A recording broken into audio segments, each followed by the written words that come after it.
Netanyahu जंग के मुजरिम, न्यूयॉर्क में खुशामदीद नहीं, न्यूयॉर्क में नो वेलकम, ममदानी कह रहे हैं। ममदानी अपने मौक़िफ़ पर कायम हैं। ज़ोहरान ममदानी नेतन्याहू पर लगातार हमलावर हैं अपने ज़बान से, अपने स्टेटमेंट से। नेतन्याहू का भी हमला है, नेतन्याहू ने भी स्टेटमेंट दिया है। ममदानी का जवाब नहीं बदला। गिरफ्तारी के मुतालबे पर नई बहस। न्यूयॉर्क के मेयर ज़ोहरान ममदानी और इस्राएली वज़ीर आज़म बेंयामिन नेतन्याहू के दरमियान लफ्जी जंग मज़ीद तेज़ हो गई है। नेतन्याहू ने ममदानी पर नफरत फैलाने का इल्ज़ाम लगाया। जी हां, बेंयामिन नेतन्याहू ने ज़ोहरान ममदानी पर नफरत फैलाने का इल्ज़ाम लगाया है, जबकि ज़ोहरान ममदानी अब भी अपने इस स्टैंड पर कायम है कि अगर नेतन्याहू न्यूयॉर्क आए तो उनके खिलाफ बैनुल अक़वामी फ़ौजदारी अदालत यानी इंटरनेशनल क्रिमिनल कोर्ट यानी ICC के वारंट पर अमल होना चाहिए। यानी नेतन्याहू को गिरफ्तार किया जाना चाहिए, जो कि ICC का वारंट है नेतन्याहू के खिलाफ, international criminal court.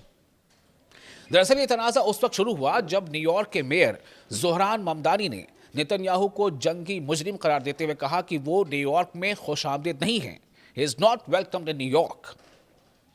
Zohran Mamdani का कहना था कि गजा जंग के हवाले से ICC इंटरनेशनल क्रिमिनल कोर्ट ने नेतन्याहू के खिलाफ गिरफ्तारी का वारंट जारी कर रखा है, और अगरचे न्यूयॉर्क सिटी के पास इसे नाफिज करने का, इसे इंप्लीमेंट करने का कानूनी इख्तियार नहीं है, लेकिन अमरीकी वफाकी हुकूमत, अमेरिकन फेडरल गवर्नमेंट को इस पर अमल करना चाहिए। ज़ोहरान ममदानी ने वाज़ेह तौर पर कहा है कि कानून सब के लिए बराबर होना चाहिए और इंटरनेशनल अदालत के फैसलों का एहतराम किया जाना चाहिए। अब इस्राएली वज़ीर आज़म बेंयामिन नेतन्याहू ने इस मामले पर सख्त रद्द-ए-अमल दिया है। फोकस न्यूज़ को दिए गए एक इंटरव्यू में नेतन्याहू ने कहा कि ममदानी नफरत को हवा दे रहे हैं और न्यूयॉर्क के मुख्तलिफ तबकों को एक दूसरे के खिलाफ करने की कोशिश कर रहे हैं।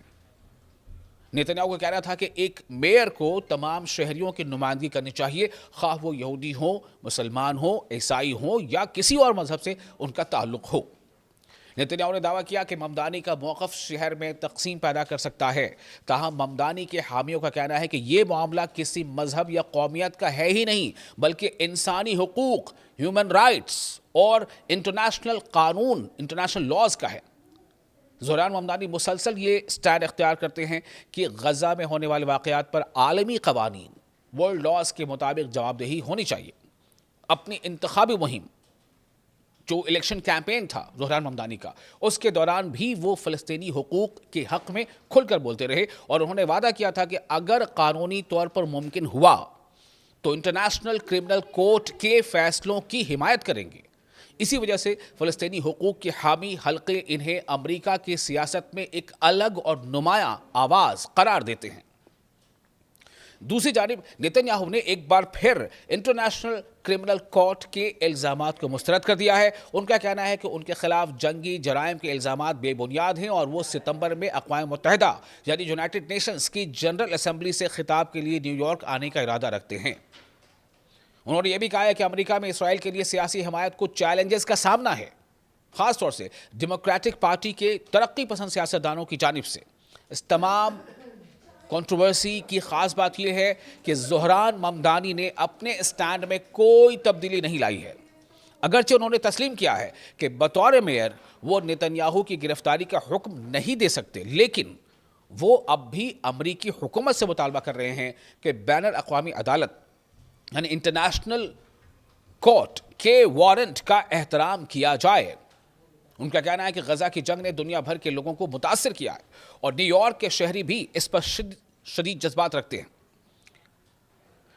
तो अब सवाल यह है कि क्यों नेतन्याहू और ममदानी के दरमियान ये तनाज़ा अब सिर्फ क्या दो शख्सियात का इख्तलाफ है या ये बैनुल अक़वामी कानून यानी इंटरनेशनल लॉ, गजा जंग, फ़लस्तीनी हुकूक और अमेरिका की दाखिली सियासत से जुड़ा एक बड़ा बहसी मौजू बन चुका है।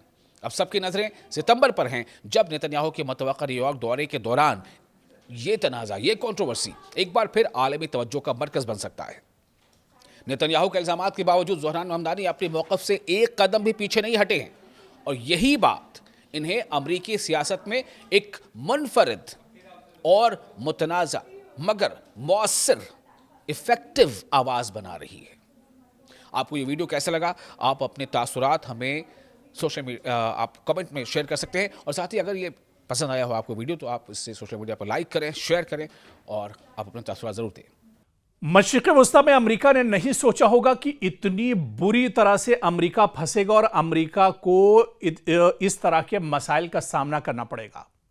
आप देखिए कि मशरिक़ वस्ता में न सिर्फ अमेरिका की तंसीबात पर हमले हो रहे हैं, अमेरिका के जो एयरबेस है उन्हें तबाह किया जा रहा है, बल्कि अब मशरिक़ वस्ता में अमेरिकी जो फौजी हैं वो भी मारे जा रहे हैं। और पिछले दिनों कुवैत में जो बड़ा हमला हुआ था और जहां पर अमेरिकी फौजी मारे गए थे, कहा जा रहा है कि अमेरिकी फौजियों की तादाद तो अमेरिका ने 6 बताई है, सिर्फ अमेरिका का कहना है कि उसके 6 अमेरिकी फौजी मारे गए, लेकिन यह तादाद कहीं ज्यादा हो सकती है, क्योंकि जहां पर अमेरिका के फौजी मौजूद थे ठीक उसी ठिकाने पर ईरान का खैबर मिसाइल आकर गिरता है, उस पूरे इलाके को तहस नहस कर देता है।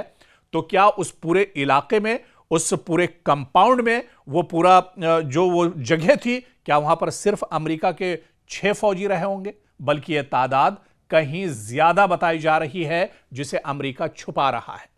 तो कुवैत में जो बड़ा हमला दरअसल पिछले दिनों ईरान ने किया है खैबर मिसाइल के जरिए से, जिसमें अमेरिकी फौजी मारे गए हैं, इन फौजियों की तादाद सैकड़ों में बताई जा रही है। अमेरिका इसे छुपा रहा है। सुपर पावर की बेइज्जती हो जाएगी, सुपर पावर को बहुत बड़ा झटका लग जाएगा, पूरी दुनिया के सामने सुपर पावर की सच्चाई, उसकी पोल एक तरह से खुल जाएगी। इस वजह से अमेरिका इस सच्चाई को छुपा रहा है। लेकिन सच्चाई लिख लीजिए जो आज हम आपको बता रहे हैं कि कुवैत में जो जराए के हवाले से खबरें आ रही हैं, अमेरिका को बहुत बड़ा जानी नुकसान हुआ है, जहां सैकड़ों अमेरिकी फौजी मारे गए हैं। और दरअसल अमेरिका इन खबरों को छुपा रहा है, लेकिन सच्चाई अब निकल कर आ रही है। और यही वजह कि अब अमेरिका तिलमिलाया हुआ है। आप देखिए कि डोनाल्ड ट्रंप जो उनकी खसलत है, अब डोनाल्ड ट्रंप एक बार फिर से जिस प्रेस कॉन्फ्रेंस में आते हैं वो ये कह रहे हैं कि बहुत बड़ा हमला अब अमेरिका ईरान पर करने वाला है, ईरान को तहस नहस कर दिया जाएगा, नेस्तो नाबूद कर दिया जाएगा। और अब जो हमला होगा ईरान उस हमले को बर्दाश्त नहीं कर पाएगा।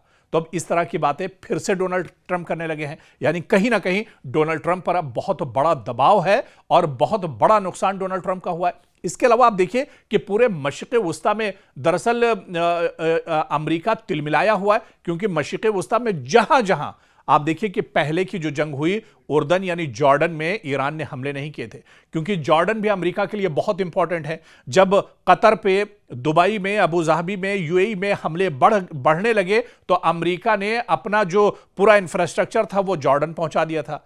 अब जॉर्डन भी महफूज नहीं है, अब उर्दन पर भी ईरान लगातार अटैक कर रहा है, क्योंकि यहां पर भी जॉर्डन में भी बहुत अहम एयरबेस अमेरिका का मौजूद है। अमेरिका के हजारों फौजी जॉर्डन के अंदर मौजूद हैं। पिछले दिनों जॉर्डन पर लगातार ईरान ने हमले किए हैं, तो जॉर्डन पर अब नए हमले शुरू हो गए हैं। इसके अलावा इराक में अब हमले ईरान ने शुरू कर दिए। तो मशरिक़ वस्ता का कोई भी हिस्सा अब महफूज नहीं है।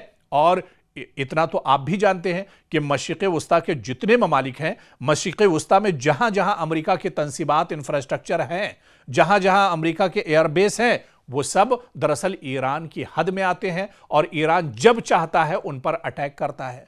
अब सवाल ये उठता है कि अमेरिका जैसी बड़ी ताकत इन्हें इंटरसेप्ट, इन हमलों को क्यों नहीं कर पा रहे? क्योंकि इंटरसेप्टर की अब अमेरिका के पास कमी हो गई है। जितने इंटरसेप्टर या दिफाई जो निजाम था वो अब पूरी तरह से मफलूज होकर रह गया है और डिफेंस सिस्टम अब ईरानी हमलों को नहीं रोक पा रहा है। और यही वजह है कि कुवैत में 100 से ज्यादा अमेरिकी फौजी मारे गए। हालांकि सही तादाद अभी नहीं पता है, लेकिन जो जानकार है वो ये कहते हैं कि 100 से ज्यादा अमेरिकी फौजी कुवैत के अंदर मारे गए हैं, जो बड़ा हमला ईरान ने किया था।